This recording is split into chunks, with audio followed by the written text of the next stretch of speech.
Hello friends. आज हम आप लोगों के सामने भूकंप टॉपिक लेकर आए हैं, जो विस्तृत और जो पिछले वर्ष की परीक्षाओं में पूछे गए प्रश्न हैं उनका वर्णन करेंगे। तो देखेंगे इसको भूकंप के बारे में। भूकंप के बारे में देखेंगे कि भूकंप अर्थक्वेक, साधारण भाषा में भूकंप का अर्थ है पृथ्वी का कंपन। यह एक प्राकृतिक घटना है। ऊर्जा के निकलने के कारण तरंगें उत्पन्न होती हैं जो सभी दिशाओं में फैलकर भूकंप लाती हैं। तो देखेंगे कि भूकंप अगर क्या है। तो भूकंप जहाँ से निकलता है उसको कहते हैं उद्गम केंद्र, फोकस। और ये धरातल मान लीजिए, और अधिकेंद्र जो इसके सामने सेंटर के ऊपर जो पृथ्वी पर आता है उसे एपिसेंटर या अधिकेंद्र कहते हैं। देखेंगे ध्यान से। वह स्थान जहां से ऊर्जा निकलती है भूकंप का उद्गम केंद्र फोकस कहलाता है। इसे अवकेंद्र हाइपोसेंटर भी कहते हैं। ये यूपीएसआई 2021 में शिफ्ट फर्स्ट में पूछा गया प्रश्न है कि उद्गम केंद्र या अवकेंद्र किसे कहते हैं। देखेंगे कि भूतल पर वह बिंदु जो उद्गम केंद्र के समीपतम होता है अधिकेंद्र एपिसेंटर कहलाता है। अधिकेंद्र पर ही सबसे पहले भूकंपी तरंगों को महसूस किया जाता है। अधिकेंद्र उद्गम केंद्र के ठीक ऊपर 90 डिग्री कोण पर होता है, जैसा पहले ऊपर बता चुके हैं कि ठीक ऊपर होता है। भूकंप के कारण, अगला पॉइंट है भूकंप के कारण। देखेंगे प्राकृतिक कारण क्या है। ज्वालामुखी क्रिया, भ्रंशन, बलन, विवर्तनिकी, अस्थिरता, संतुलन स्थापना के प्रयास, भूगर्भिक गैसों का फैलाव आदि, ये सब क्या है प्राकृतिक कारण में आते हैं। वहीं कृत्रिम मानवीय या कृत्रिम कारण क्या है। मानवीय या कृत्रिम कारण परमाणु परीक्षण, अस्थिर प्रदेशों में बांधों का निर्माण, विशाल जलाशयों एवं सड़कों का निर्माण इत्यादि, ये सब क्या है मानवीय कारण है जिससे भूकंप की संभावना बनती है। भूकंप आने से पहले वायुमंडल में रेडान गैसों की मात्रा में वृद्धि हो जाती है। बहुत इंपॉर्टेंट क्वेश्चन है कि रेडान गैसों की मात्रा में वृद्धि कब होती है, तो भूकंप आने से पहले। अतः वायुमंडल में रेडान गैस की मात्रा में वृद्धि होने को भूकंप आने का सूचक माना जाता है। क्या माना जाता है, भूकंप आने का सूचक। अगला देखेंगे पॉइंट भूकंपों का वर्गीकरण। तो भूकंपों का वर्गीकरण, उद्गम केंद्र फोकस की गहराई के आधार पर भूकंपों को 3 वर्गों में बांटा गया है। सामान्य भूकंप 0 से 50 किलोमीटर के में आता है, जबकि मध्यवर्ती भूकंप 50 से 250 किलोमीटर, गहरे या पाताली भूकंप 250 से 750 किलोमीटर में आता है रेंज में। आगे देखेंगे पॉइंट भूकंपीय तरंगे। अगला पॉइंट क्या है, भूकंपीय तरंगे, अर्थक्वेक वेव्स। तो भूकंपीय तरंगे कितनी होती हैं, भूगर्भिक तरंगे होती हैं, और जबकि धरातली या इसको हम कहते हैं धरातली तरंगे या यल तरंगे। तो 2 प्रकार की भूगर्भिक तरंगों में 2 तरंगे आती हैं। प्राथमिक पी तरंगे होती हैं और द्वितीयक यस तरंगे होती हैं, जबकि धरातली तरंगे में यल तरंग होती है।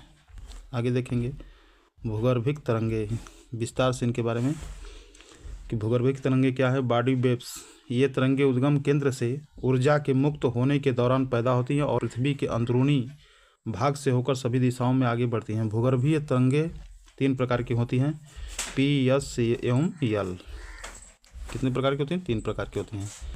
तो देखेंगे प्राथमिक तरंग पी, सर्वाधिक गति 8 से 14 किलोमीटर प्रति सेकंड वाली भूकंपीय तरंग धरातल पर सबसे पहले पहुंचती है। ठोस द्रव एवं गैस से गुजर सकती है। ठोस पदार्थों में गति अधिक होती है। यह अनुदैर्ध्य तरंग ध्वनि तरंग जैसी होती है। इनमें कंपन की दिशा तरंगों की दिशा के समानांतर होती है। इनके फलस्वरूप सेलों में संकुचन व फैलाव होता है तथा घनत्व में भिन्नता आती है। अगला तरंग देखेंगे द्वितीयक यस तरंग। इनकी गति 4 से 6 किलोमीटर प्रति सेकंड होती है। पी तरंगों की अपेक्षा कम होती है। इनकी क्या गति कैसी होती है, पी तरंगों की अपेक्षा कम होती है। धरातल पर पी तरंगों के बाद पहुंचती हैं।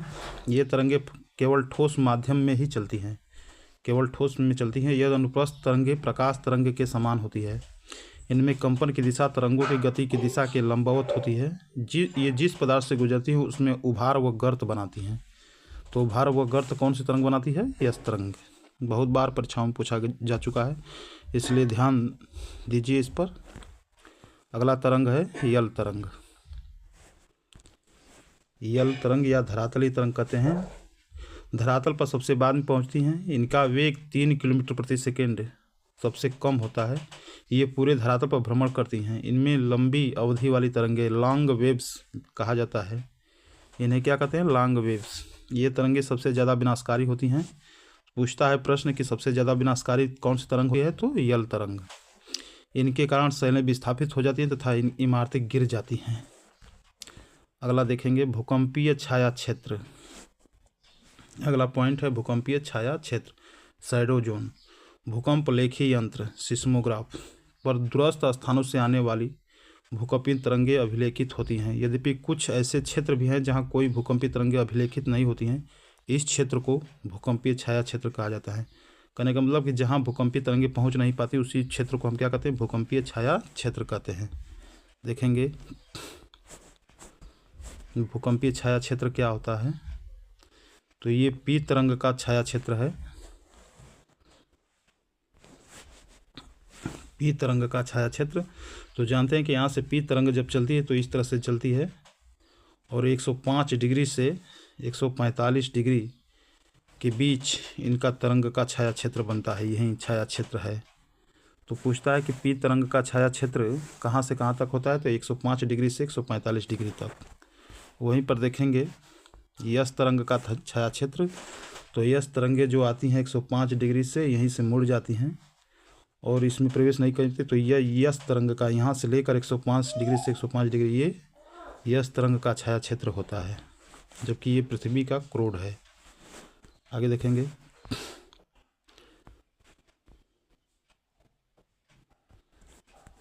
भूकंप लेखी भूकंप अधिकेंद्र से 105 डिग्री के भीतर किसी भी दूरी पर पी व यस दोनों तरंगों का अभिलेखन करता है तथा 145 के बाद केवल पी तरंगों का ही अभिलेखन करता है। अतः भूकंप अधिकेंद्र से 105 डिग्री से 145 डिग्री के बीच का क्षेत्र दोनों प्रकार की तरंगों के लिए छाया क्षेत्र है। 105 डिग्री के बाद क्षेत्र में यस तरंगें नहीं पहुंचती हैं। यस तरंगों का छाया क्षेत्र पी तरंगों के छाया क्षेत्र से अधिक विस्तृत है। तो ये प्रश्न बहुत बार आ चुका है परीक्षाओं में कि कौन से तरंगों का छाया क्षेत्र सबसे अधिक विस्तृत है? तो यस तरंगों का। अगला देखेंगे भूकंप की माप। क्या देखेंगे? भूकंप की माप। अगला पॉइंट है भूकंप की माप। भूकंपीय घटनाओं का मापन भूकंप के परिमाण अथवा तीव्रता के आधार पर किया जाता है।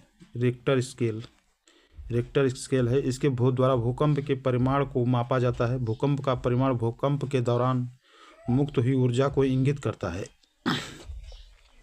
इस स्केल के द्वारा भूकंप का परिमाण 0 से 10 तक के पैमाने पर मापा जाता है। अगला देखेंगे मर्कैली स्केल। कौन सा स्केल है? मर्कैली स्केल। इस स्केल के द्वारा भूकंप की तीव्रता को मापा जाता है। भूकंप की तीव्रता भूकंप के कारण होने वाली क्षति को इंगित करता है। यह पैमाना भूकंप की तीव्रता को 0 से 12 तक के पैमाने पर मापता है। अगला है भूकंप के प्रभाव। तो भूमि का कंपन, धरातली विसंगति, भूस्खलन, मृदा द्रवण, हिमस्खलन, धरातली विस्थापन, इमारतों का टूटना आदि ये सब क्या है? भूकंप के प्रभाव हैं। अगला पॉइंट देखेंगे भूकंप विज्ञान किसे कहते हैं। अगला पॉइंट है भूकंप विज्ञान, सिस्मोलॉजी। इसके अंतर्गत भूकंपीय लहरों का अध्ययन किया जाता है। भूकंपीय लहरों का अंकन भूकंपमापी सिस्मोग्राफ द्वारा अंक किया जाता है। यह कब पूछा गया? आरआरबी एनटीपीसी में पूछा जा चुका है। समभूकंपीय रेखा, यह समान भूकंपीय तीव्रता वाले स्थानों को मिलाने वाली रेखा को क्या कहते हैं? आइसोसेसिमल लाइन। अगला देखेंगे सहभूकंपीय रेखा। सहभूकंपीय रेखा, हीमोसेसिमल लाइन। एक ही समय पर आने वाले भूकंपीय क्षेत्रों को मिलाने वाली रेखा सहभूकंपीय रेखा कहलाती है। अगला पॉइंट है सुनामी। सुनामी के बारे में पढ़ेंगे। सुनामी क्या होता है? देखेंगे सुनामी। सुनामी एक जापानी शब्द है। सु का अर्थ है तीव्र तरंग है तथा नामी का अर्थ है बंदरगाह है। अर्थात तो सुनामी का अर्थ वह तरंग जो बंदरगाह की ओर आती है उसे क्या कहते हैं? सुनामी। सुनामी अंतः सागरीय भूकंपों के कारण उत्पन्न लहर है। सागर तली में अचानक परिवर्तन और अव्यवस्था के कारण सागरीय जल में विस्थापन होने से सुनामी उत्पन्न होती है। अगला पॉइंट देखेंगे। सुनामी लहरों के साथ जल की गति संपूर्ण गहराई तक होती है। खुले सागर में सुनामी लहर की अधिकतम ऊंचाई 3 से 4 फीट तक होती है, परंतु तटवर्ती क्षेत्र में इसकी ऊंचाई सैकड़ों फीट तक हो सकती है, जिससे बहुत कम समय में भीषण विनाश की स्थिति उत्पन्न हो जाती है। यही सुनामी होती है। 26 दिसंबर 2004 को इंडोनेशिया के सुमात्रा द्वीप के हिंद महासागर के तल के नीचे उत्पन्न सुनामी लहरों की ऊंचाई 33 मीटर से अधिक थी। यह सुनामी लहर भारतीय प्लेट देखेंगे। यह सुनामी लहर भारतीय प्लेट के बर्मा प्लेट के नीचे छेपड़ सबडक्शन के कारण उत्पन्न हुई थी, इसके कारण इंडोनेशिया, मलेशिया, श्रीलंका एवं भारत सहित 11 देश प्रभावित हुए थे। इस भूकंप की तीव्रता रिएक्टर स्केल पर 8.9 थी। इस प्रकार से हमने भूकंप के बारे में विस्तृत पढ़ा और जाना कि कौन कौन से प्रश्न परीक्षाओं में आ सकते हैं। तो इसको ध्यान से देखिए, और यदि आप हमारे चैनल पर नए हैं तो हमारे चैनल को सब्सक्राइब, लाइक, शेयर, कमेंट कीजिए कि आपको वीडियो कैसी लग रही है, ताकि हम प्रोत्साहन मिले, सपोर्ट मिल सके और आगे ऐसी बहुत सी वीडियो अच्छे टॉपिक पर बना के डालें। Thank you.